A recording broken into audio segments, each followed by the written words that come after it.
Hello, magandang araw sa inyo. Welcome sa ating second training video on how to start a business. So, ito po si Fitz Villaferte. Kasama ko ngayon si Romy Miranda, ang ating kasamang mentor dito sa program na ito. So, sa ngayon, i-discuss na sa atin ni Romy ito, no, entrepreneurial death traps, 8 major reasons while businesses fail. Okay, so hello Romy, nandiyan ka ba? Hello, Fitz. Hi. Hi, mag-hello ka muna sa mga ano natin, mga estudyante natin. Hello, students. I'm Romy Miranda. I'm currently the development officer at 199 Jobs. So, can we start, Fitz? Oo, sige, simulan na natin. So, here's Romy to discuss ano ba yung mga reason bakit nagfe-fail yung mga businesses, no? So, ito yung mga hindi masyadong alam ng mga bagong negosyante, no? So, hindi siya masyadong obvious pero importante na malaman ninyo. Okay, sige, Romy, go ahead. Okay. Welcome again to the second video entitled Entrepreneurial Debt Traps.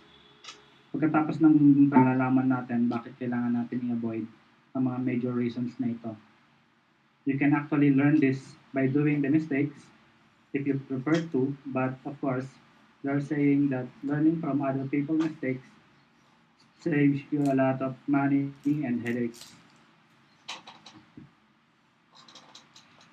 Number one, weak foundation.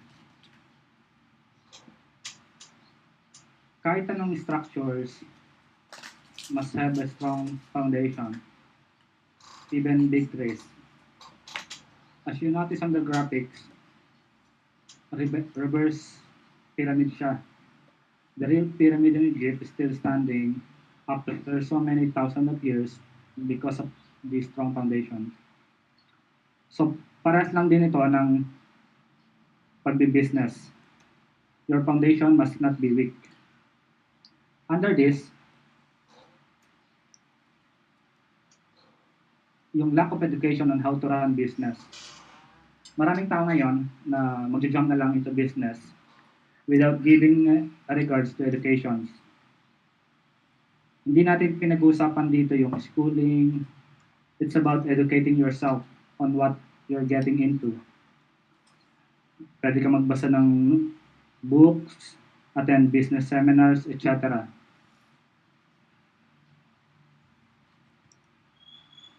Poor management skills.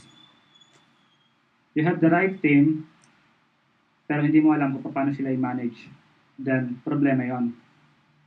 This also applies on time management. You have more time on petty things.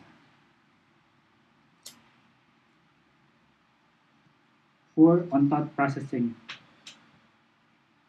It's either thinking of an idea or solution to a problem.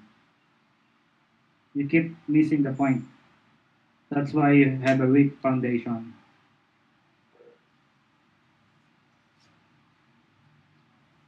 Poor on dealing problems. You get easily rattled when problem arise. Hindi mo alam i-handle. So, you always procrastinate. Not dealing problems at hand leads more for bigger problems.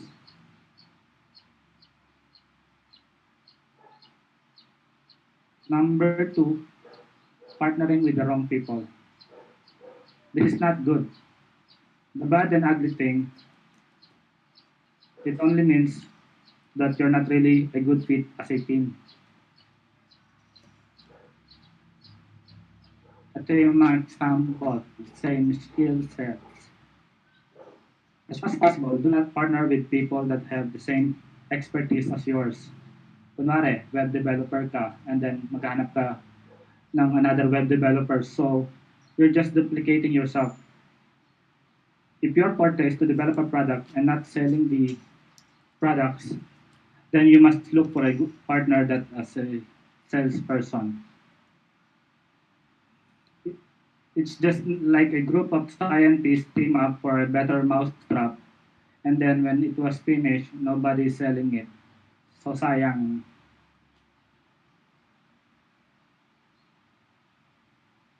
Different wavelength. If you know yourself very well, you can easily spot people to be on your team. When you do talk to them, their ideas is kind of off tangent on your ideas. Mapapansin nyo sa graphics, kakaiba yung isa. So better not partner with them. All have no business experience. If you're just new in the business, never partner with people who have no business experience at all. Paras lang kayong mangangapa. This is like buying a brand new car and no one knows how to drive. Para kayong nasa hukay niyan.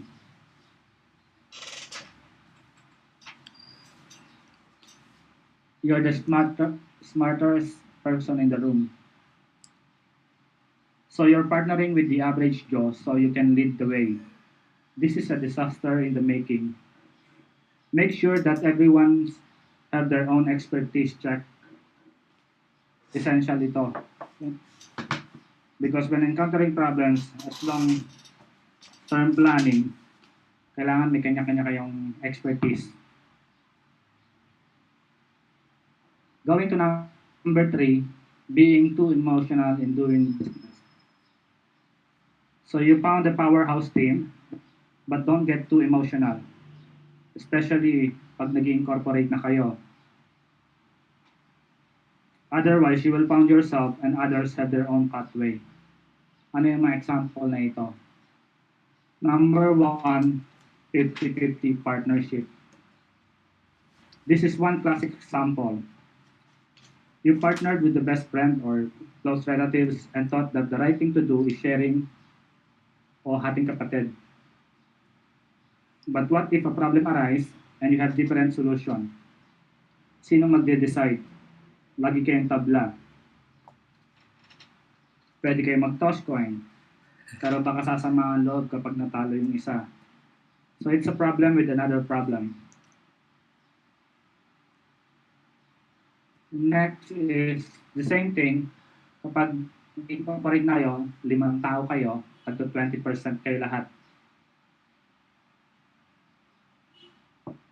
Because later on the assigned CEO will eventually feel that he deserved more because he sweated his butt to make a sale and then everyone got the same shares. So later on mapipil niya na hindi tama. So magkakaroon kayo ng problema. So you must avoid this thing. Number 4, first class from the start. Yeah, based on my experience, most people have known do this shit. Maybe to showcase with their friends and relatives. This is another reason why business fail. They don't know how to manage their finances. Ano yung mga example nito? Number 1, big office. Yes, they will rent a big office even if they are just 2 people in it. Big office means big rental fees, higher electricity. It's a waste of space and money. So sayang. And then, brand new furniture and fixtures. Yan yung mga bagong computer, comfortable couch, big tables, etc. etc. Then they even loan a brand new car just to show off. This is a no-no on starting a business unless you want to fail fast. Bloated salaries. Yeah, magtatayo ka ng business para magkaroon ka ng sariling salary and then lalakihan mo. And then everyone wants to get their own cut. Kind of milking the skinny cow. Imagine 2 people have a salary of 25,000 per month. That's a whooping 650,000 a year, including the 13-month pay. How if kung 5 kayo sa team? But that's a lot of money. Number five, lack of focus. Everyone are busy with other matters, either personal or monkey business. Nobody wants to focus sa kumpanya nila because hindi pa makapagbayad ang kumpanya sa mga salary nila or hindi sila naniniwala sa business nila. So everyone has a sideline. Ito yon. Well, they need to make a living, right? That's why nobody focusing on their new business. Well, why the hell they put up a business in the first place if nobody will take care of it? Jack of all trades. Yeah, kadalasan, nawawala sila sa focus. So, kung ano yung makita nilang opportunity, naakala nilang opportunity, so dun sila pumupunta lagi. They forgot to focus on their own main product. Ang example, they're building a residential house and then they realize that putting their own hardware will be a good idea. Then later on, they will engage in Lux, Graba, and Sans. And since they have trucks for delivery, they put another business as logistics, tracking, and so on and so forth, until they forgot to focus on their main business. Number six, not doing market validation. Your team thought it turns out that nobody's buying it simply because you did not do your homework. It's not validated and probably an outdated one. Ano yung example nito? Problems only exist in your mind. A lot of businesses fail because of this. The problems that they're trying to solve is not really a problem. Or pwede rin maging problema, but really, hindi naman kailangan ng solution. They can live with it. One good example is the US astronauts wanted to have an ink that can defy gravity in the space. So they can write it well. Meanwhile, sa Russia, yung mga cosmonaut doon, lapis lang yung ginagamit. Ideas are not well researched. Yeah, the information is out there. Mag-google ka lang. Or lumabas ka ng building and ask people about it. Let them criticize your idea. The more the merrier. On my experience, I was exposed with Filipino inventions, and unfortunately, most products were not well researched. They just do it for their own satisfaction. Or basically, yung mga na-encounter nilang problema locally and then entered international market at hindi naman po pwede dahil locally version nga siya. Early launching, too excited. Ang problema nito, they become too excited and forgot this market validation and boom, too early and nobody wants a shitty products. Failure to segment the market. It's not only demographics but also the psychographics is very important. Kanino may bibenta o i-market ang produkto mo? Failure in doing so will close your shop sooner than you think. This is a must. You must segment the market. No MVP or minimum viable product. Do not wait until you're perfected your product. The graphics that you're seeing right now is a perfect example of what is MVPs. Let the market decide what's perfect for them. That's why we have a lot of version of Windows and iPhones. Number seven, not getting a mentor. Every successful businessman have a mentor. Either it's just a book or a real one. I had my own mentor, though I mentioned a lot already because Sometimes you're facing a problem and talking a mentor will solve it. Under this, getting advice from wrong people. Most want advice from these people. They will talk to their friends, kamag-anak, who has no business experience at all. Probably their spouse, asawa, and ask for their opinion. This will only lead to another problem or much bigger problem.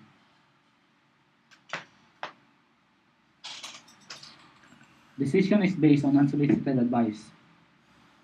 Since you do not have a mentor, wala kang makita na para makausap, you will go to online forums and ask for advice. But sino tong mga ito? Anong interest nila sa iyong business? And then, you will decide based on their unsolicited advice. Well, good luck. Lastly, number 8, not doing a business plan. Remember, may kasabihan na to plan, then you plan to fail.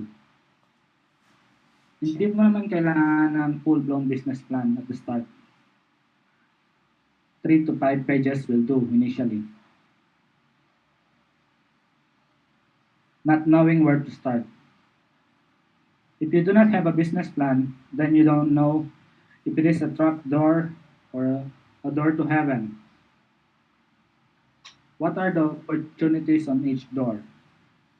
It could be a door to hell if you did not make your plan.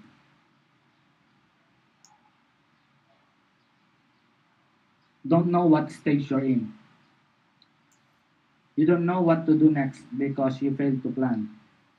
Except on number 7, not getting a mentor, you can put all that in your business plan. So this is very important. Meaning, you really need to do this business planning. This will be your guide on call to action.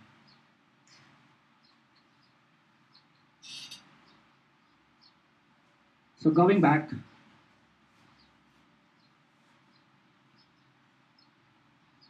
itong mga major reasons why businesses fail. I experienced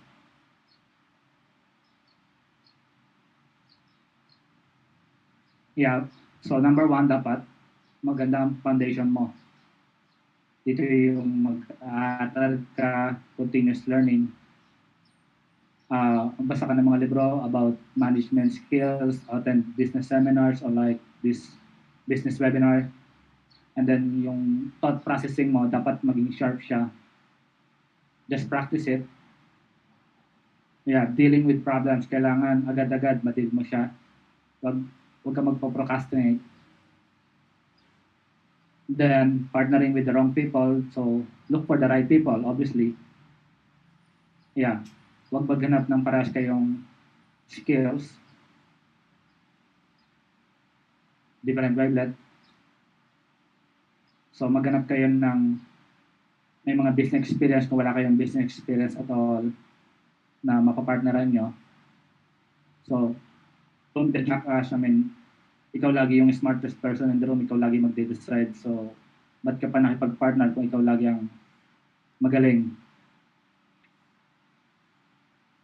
So, iwasan maging emotional. Hindi porke kamag-anak mo, kaibigan mo, then laging hating kapatid. Iwasan natin itong 50-50, even 20-20-20-20. Then, iwasan maging bongga, first class, umpisa. Iwasan ng big office, kung pwede nga sa bahay lang. Then, brand new furnitures. Pwede namang mga refurbished furnitures, pictures, old laptop, computers.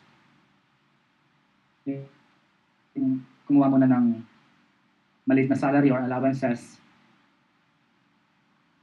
Then, stay focused kung ano yung business nyo. So, kung mayroong isa, kahit na paano isa ang mag-focus, kahit na may ibang sadang yung mga kasamahan, iwasan natin ng jack of all trades kasi mawala nga yung pagka-focus. Then, do the market validation. yan, dahil sa market validation, malalaman nyo na yung problema hindi lang nag-exist sa inyong brain o sa mind, at sa brain din ng iba. Yeah, so yung mga ideas, makikita naman yan sa ano, maraming ideas, no? Madaling makaisip ng ideas. Pero kailangan i-research nyo rin. Nandiyan naman ng Google, so information is out there. Yeah, iwasan yung early launching dahil excited ka. Kala mo, naka-create ka na o nakaisip ka na ng pinakamagandang idea. Yeah, pag nakaisip ka na ng magandang idea, then tignan mo, kailangan mong ma-segment yung market. Kanino ba to? Para saan ba ito? Sino bang gagamit? Babae ba o lalaki? Ano yung mga edad? So, importante na yung MVP natin, alam natin. Naman sa graphics. So, importante nga yung mentor. Marami dyan na willing yung mga veteran entrepreneurs. They love mentoring. So, hanap lang kayo magtsaga lang kayo maghanap. So, iwasan natin yung mga kumuha ng advice sa mga online forums, ng mga unsolicited advice nila. Kasi mas alam mo nga ang patakbuhin ng business mo kaysa sa kanila. And lastly, again, yung not doing a business plan. So, importante magkaroon ka ng business plan para alam mo kung saan ka magsisimula, ano yung mga market na kukuhanin mo, nasang stage ka na, and then that's it. So I hope you learned a lot from this so you can avoid the mistakes and headaches later on. Watch out for the third video. Fitz will upload it. A video link will be sent to your email in a couple of days. Thank you. Thank you, Romy, no? So, gusto ko sanang i-summarize ulit, no? So, una-una yung lack of education. Marami talagang tao nagnenegosyo lang talaga basta-basta, no? Hindi nila alam na kailangan nilang i-prepare not just yung alam nila dun sa negosyo but also themselves. 'Di ba? Kasi maraming challenges ang pagnenegosyo, yung emotional challenges, 'di ba? Bukod sa physical challenges and yung mga obstacles pagdating sa pagmamanage ng oras. 'Di ba? Romy, nandiyan ka ba? Yeah. Yeah, oh. Nandito pa. Yan. Tapos yung number 2, yung partnering with the wrong people. Yeah. Ako mismo naka-experience ako nito na lalo na yung same skill sets, no. So important na kung magaling ka na dun sa isang aspect ng business na yon, dapat makipag-partner ka dun sa ibang tutulong sa ibang aspect ng business na medyo mahina ka, no. So yung it will compensate yung weakness mo. Yes, oo. Katulad ko doon sa isa kong negosyo, magaling kasi ako sa accounting, alam mo 'yon, yung business planning, projection, pero pagdating sa real life, medyo mahina ako sa sales, no? So that's why isa sa mga partner ko doon sa isa kong negosyo, siya yung taga-benta, sila yung lumalapit sa mga kliyente para magbigay ng proposal, etc., no? So, pero importante nga din na pareho ng wavelength, no? Hindi pwedeng marami kayong disagreements tapos pati sa mga maliliit na bagay. Dapat pareho pa rin ng wavelength pero iba yung strength at saka weaknesses ninyo. So, yun, no, yung too emotional in doing business. Yeah, dapat ano yun? Dapat? Dapat magbi-blend din sila sa mga ibang bagay. Yeah. Para sa akin, kung makakalabas kayo, alam mo yun, yung gimmick lang, tapos okay naman kayong magkakasama, that's a good sign na pareho kayo ng wavelength, no?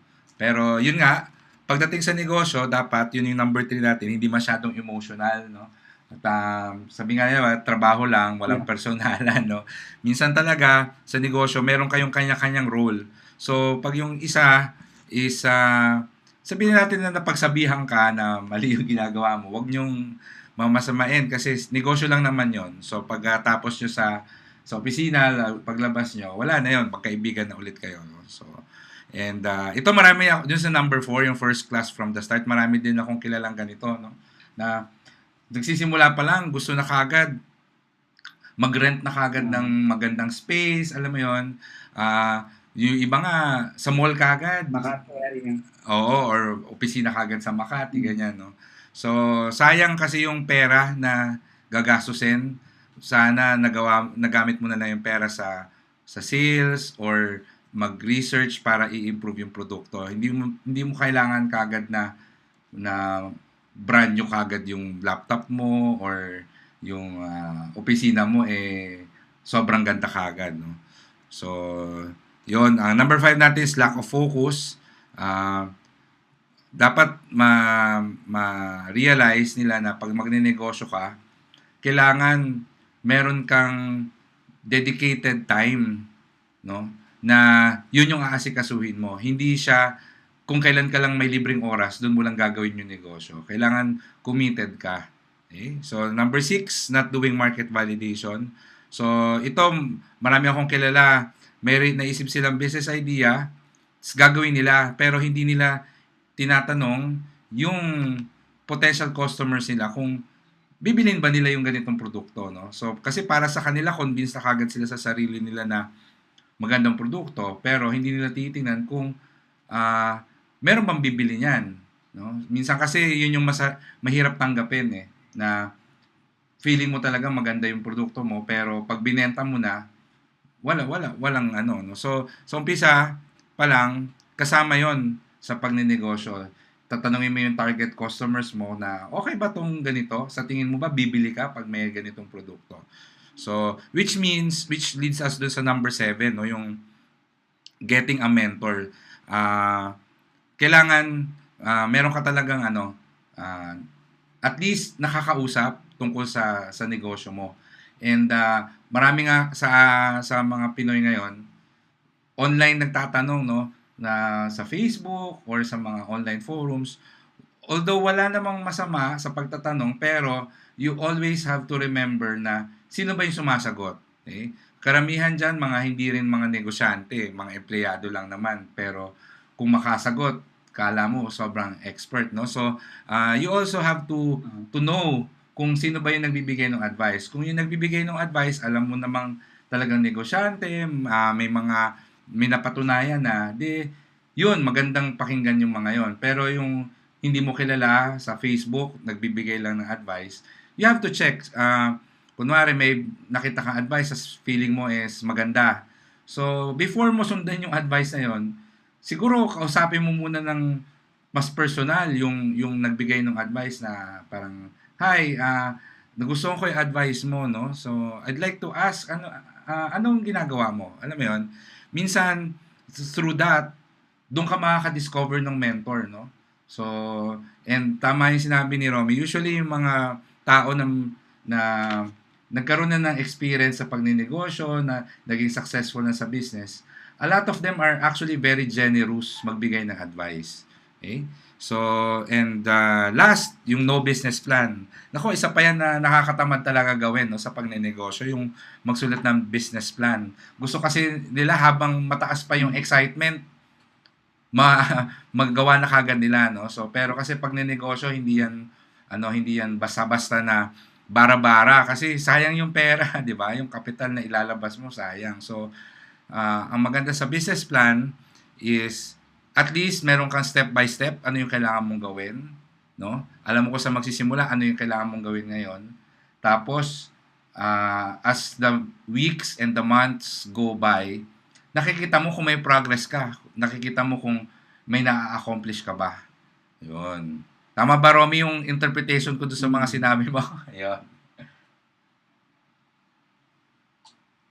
Yeah, ganun na ganun, no? So, Yan. Si Romy pala, ano yan? Mga death traps na yan. Yeah. Si Romy, matagal ko ng kaibigan niya. Kailan pa ba? 2009? 2010. Basta. So, yan. Yeah, mga 2009. Yeah. Yan. Ang gusto ko kay Romy, hindi kasi si Romy talaga nagme-mentor or nagtuturo ng entrepreneurship kasi mas love ni Romy yung pagninegosyo talaga, no? So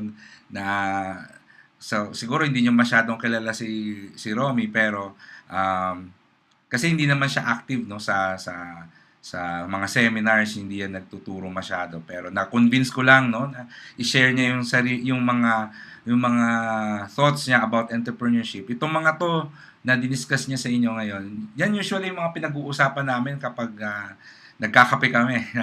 Yan. So, you will hear actually more from Romy in the future lectures and sessions nitong Business Academy PH. No? So, thank you again for everyone for watching this video. I'm very sure marami kayong natutunan ngayon. And see you sa ating next webinar training. Thank you. Goodbye. Alright. Bye-bye.